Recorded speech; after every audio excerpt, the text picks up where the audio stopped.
Module 3, Lesson 7's objective is to interpret the unknown in multiplication and division to model and solve problems using units of 6 and 7. Problem 2.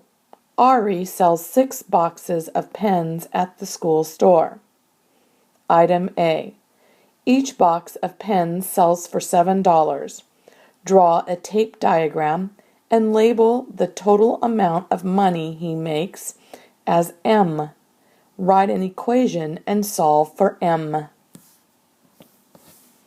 Now I'll underline the important details. Sells 6 boxes. Each box of pens sells for $7. Draw a tape diagram. Label the total of money he makes as M. Write an equation. Solve for M. Okay, I see that there is no question to highlight, but I'll go ahead and highlight, write an equation, and solve for M. Now I'll begin. It says I need to draw a tape diagram. It also says that Ari sells 6 boxes. That means my tape diagram needs to have 6 boxes. 1, 2, 3, 4, 5, 6. Those are my boxes of pens. Now each box of pens sells for $7, so that's what I'll put inside of each box.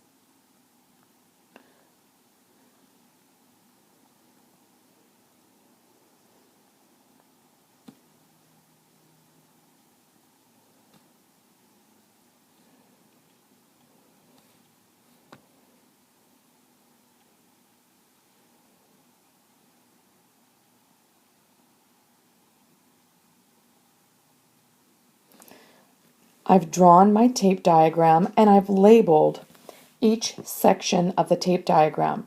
Now I need to label the total amount of money he makes as M.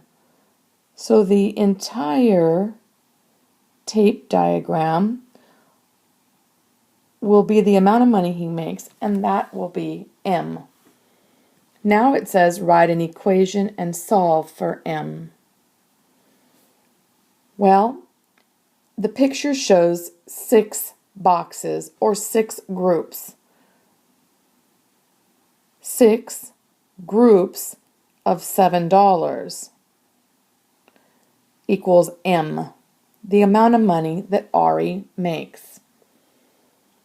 Now what I think I'd like to do is pull out a 5's fact.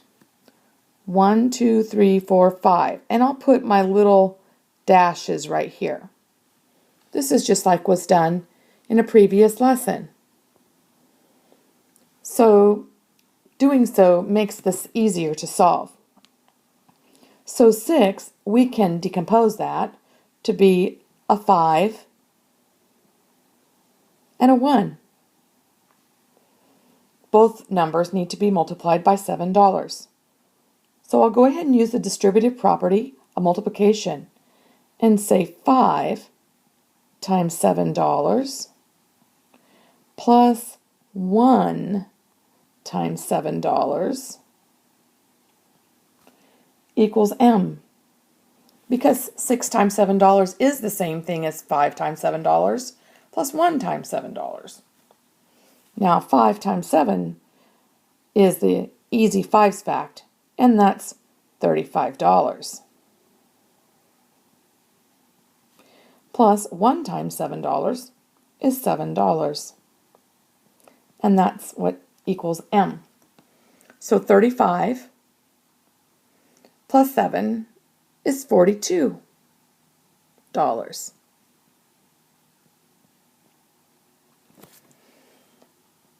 Now I think I'll just go ahead and write this in a sentence. We have written an equation, we've solved for M. But M stands for the amount of money that Ari makes. So I will write it as a sentence. Ari makes $42.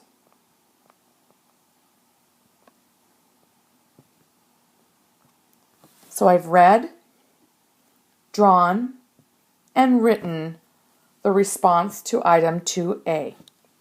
Read, draw, write. That's the strategy we use when solving word problems. Item B. Each box contains 6 pens.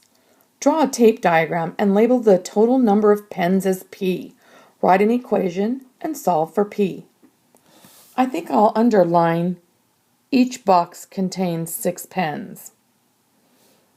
I'm going to underline the words tape diagram and label the total number of pens as P.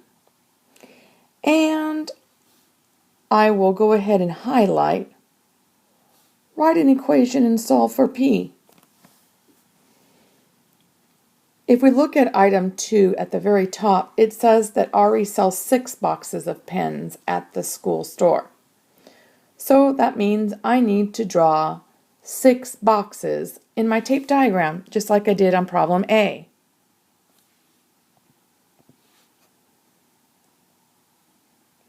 One, 2, 3, 4, 5, 6. Each of those boxes has 6 pens, so I'll put a 6 in them.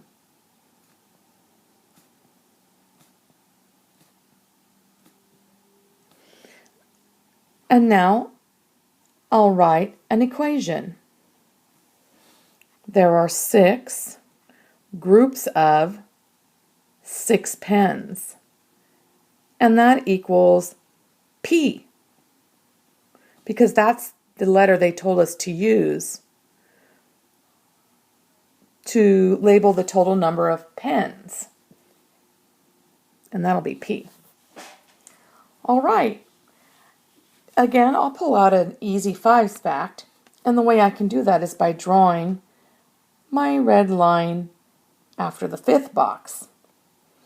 We can go ahead and decompose the 6 as being the same as 5 and 1. So here we'll use the distributive property.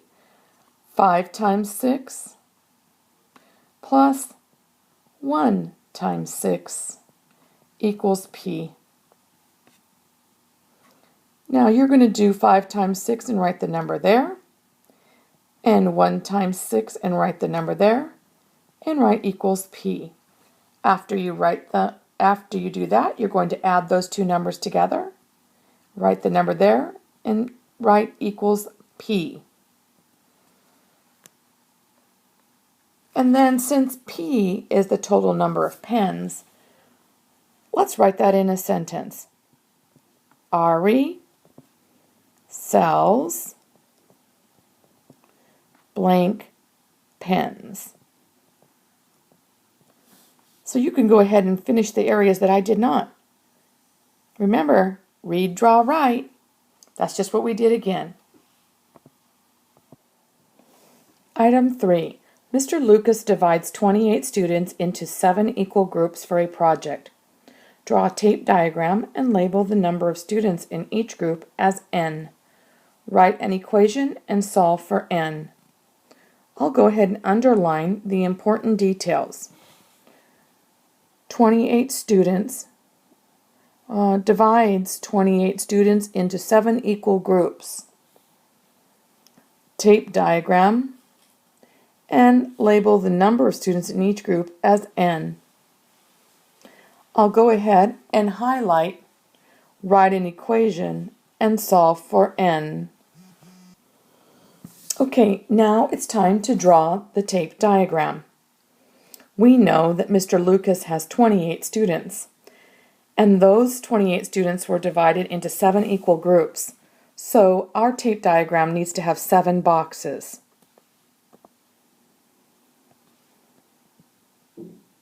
One, 2, 3, 4, 5, 6, 7. And I'll draw a bracket here. Actually, I think I'll draw it on the bottom.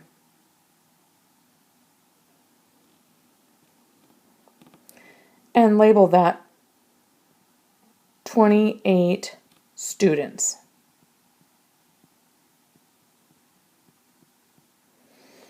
It does tell us also to label the number of students in each group as n.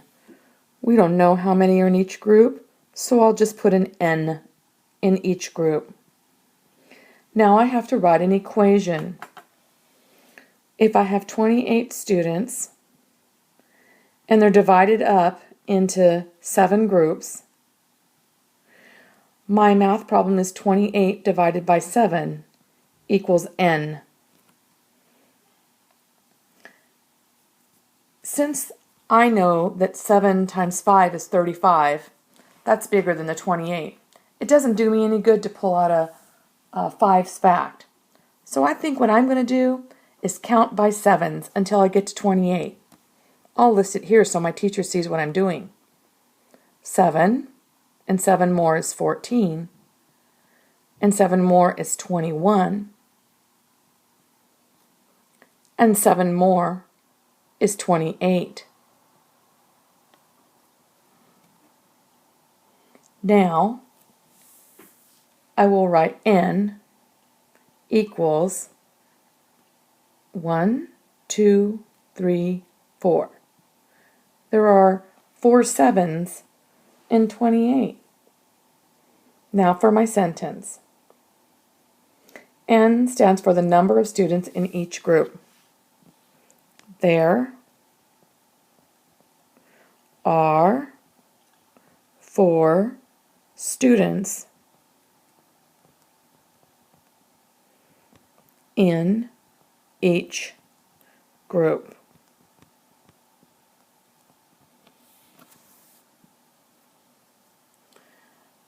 The last thing I think would be something that would make our paper even better than it already is to label the meaning of each of the letters on problems 2A, 2B, and 3. So N is the number of students in each group. So I'll write that here. N equals number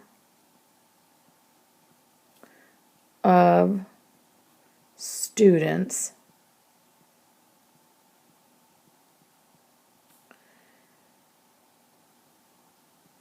in a group. Hopefully you won't have to squeeze it in like I did. Hopefully you'll have more room to write. If not, you could even put it on a piece of scratch, put the whole problem on a piece of scratch paper and staple it to your worksheet so your teacher can see that you weren't having to squeeze it in like I am. Now on item 2B, we know that P was the number of pens. So I'll put it right like this. P equals the number of pens. And on the last one that we didn't label, item 2A, M is the total amount of money he makes. So I'll write that down. Total amount of money he makes. So now, if somebody looks at our paper, they know exactly what everything stands for. It's always good to make sure that we indicate what our letters stand for. So I probably should have done that right at the beginning. All right, remember, if you don't have enough room, get out a piece of scratch paper, staple it to your homework sheet.